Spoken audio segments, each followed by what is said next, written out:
Hi, and welcome back to Point Serve. Point Serve is the first podcast by Cross Point Church in Beckley, West Virginia, and my name is Vondi Cook. I am the lead pastor here at Cross Point, and we are so excited that you have come to be a part of this. And allow me just to take a moment to let you know what our purpose in this podcast really is. We want to give you practical information that you can use in your leadership ability, whether it is in the marketplace, whether it is in academia, whether it's in politics, whether it's in the church world. No matter where you are a leader, we are hoping that Point Serve will aid you in your leadership endeavors and make you a better servant of those that you're around, regardless of your station. And so as we're thinking about that, we have touched many times on the 10 servant leadership characteristics that were put forth by Robert Greenleaf. And those 10, we have walked our way through those.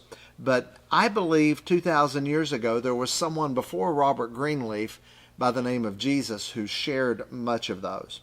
And there's some other things as we're going into 2023. And by the way, I hope that you have a very Merry Christmas. We're getting very close to that. Hopefully you've gotten everything pulled together and you're ready for Christmas and all that means for you and your family.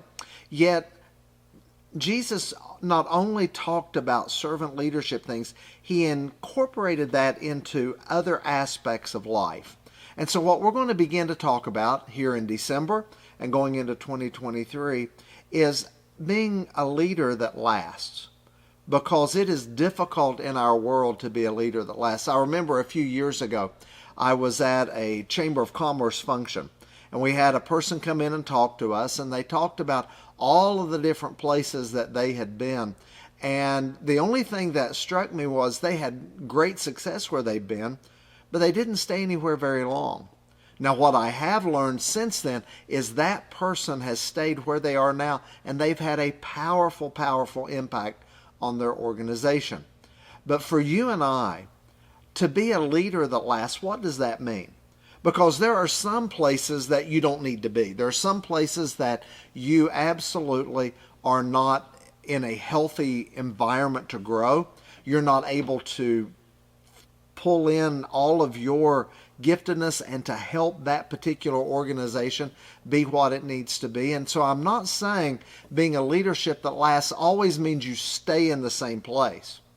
But to be a leader that lasts, there's an old word that we don't use very much anymore that a good friend of mine by the name of Don Page, before he passed away a few years ago, he made this statement to me, and it's always stuck with me. He said, Vondi, when you go into a leadership position, no matter where it is, learn how to be a plodder. Now, plodding is not something that we talk about as far as a fancy thing, as far as something that, you look at somebody and say, hey, he's a great plodder. Yet, what Don imparted in me is something that I believe we as 21st century Americans who are so used to a microwave world, everything is quick, everything happens right now, everything moves for us. Yet Don let me know that being a plodder was much more important. I've seen a number of books come out recently, one like Make Your Bed, and the things that the military teaches as far as being a good leader. But I haven't found anything any better than what Don said, and that was to be a plodder. So what is a plodder? A plodder is someone who shows up when they're supposed to. A plodder is someone who is there, who does the boring work as well as the glamorous work. Now, no matter what position you serve, whether it's a CEO or you can go to the mailroom or whatever job in between you may look at, or leadership position you may hold, there's plodding in all of it. All of us have things that we have to plod and we have to get done each and every day. As a pastor here at Cross Point, every Sunday is coming. Once Sunday morning is finished, I know the next Sunday is coming. So we have to make sure that the next sermon, the next talk, the next teaching, all of those processes have to be in place. And that doesn't happen on a platform. That happens behind the scenes. That happens late at night. That happens in my study. It happens in all kinds of different places. Yet it's being a plotter, understanding the value of putting one foot in front of the other. All of us know what it's like to go to a track meet and you see the marathons and you see the 100-yard dashes. You can't run a marathon like you do a 100-yard dash. But a marathon is a plodding experience. And for me in church life, we can't just look at what is good right now. We have to look at what's going to be good 20 years from now. I don't know any business in our part of the world that without understanding what is it going to look like, how's the culture going to change, what are the things that are happening. Our culture is changing so quickly, so rapidly. So many things are vying for our attention. Yet it's that plotter, that one who just shows up, does what they need to do. They may not get it all done today, but they figure out how to go to sleep at night and get up the next day and start all over again. Elon Musk here not too long ago, he said it's amazing how people talk about how lucky he is because he works 7 days a week, 16 hours a day. And he said it's amazing how much luck happens when you do that. Well, I think a plotter doesn't necessarily have to be an Elon Musk. But a plotter understands that when I show up and I do exactly what I need to do that day, and then I finish the day knowing that I have at least taken one step forward, moving ahead, driving my organization to the next step, making sure that the vision that I share is taking us one step further. It's amazing what will happen when you learn to plod. We do that with Christmas. We buy one present at a time. So many of us have multiple houses to go to at Christmas time. You accomplish that one house at a time, one meal at a time.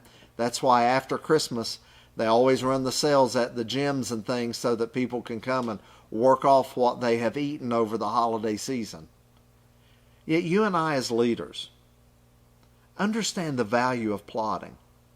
Understand the value of being there. Yes, excellence is important and all the other things that we talk about. But don't underestimate the plodder.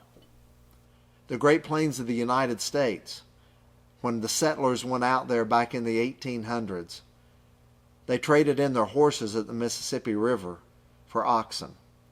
Oxen are not known to be animals that move quickly. Yet one step at a time, or in their case, one hoof at a time, they moved people from where they were to where they desired to be. So as we're going into 2023, be a plodder.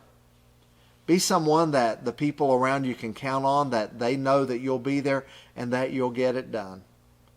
And it'll amaze you at the end of 2023 exactly where you will find yourself. Thank you so much for tuning in to Point Serve today. I really appreciate it. I hope that you found something that you can grab onto and chew on for a while. Make sure you hit that like button. Let us know that you are here. Also, you can email us at pointserve@beckleycrosspoint.org. Feel free to jump in and send something to us just to let us know that you're here. And if others haven't done it, I hope to wish you a Merry Christmas and a Happy New Year. And we'll look forward to seeing you in 2023. Have a great day.